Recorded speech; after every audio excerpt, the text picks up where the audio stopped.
Nu jā, īstenībā ir tāds prikols, kad iekaisumi var izraisīt atkarību. Un citiem cilvēkiem, kam endorfīnu sistēma baigi čotki strādā, viņiem labāk patīk atrasties iekaisuma stāvoklī nekā būt skaidrā.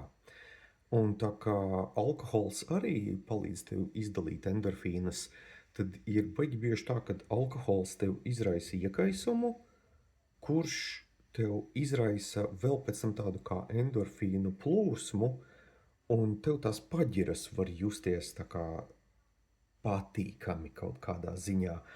Un tu sāc tiekties nevis pēc alkohola šmīgas efekta, bet pēc alkohola paģiras efekta.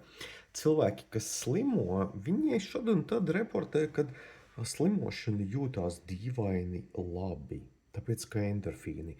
Bet viss šī tāda fiška ir labi tikai kamēr tavs organisms nodrošina labu enerģijas plūsmu. Endorfīna sistēma patērē ļoti daudz enerģijas, tas būtu tā kā iet uz kačalku un cilāt svarus. Un zem iekaisuma stāvokļiem šī endorfīna sistēma salūst ar laiku, un tu paliec bez endorfīniem, un tad tu esi vienkārši slims un bez endorfīniem. Un tev ir palikušas tikai lomkas, jā.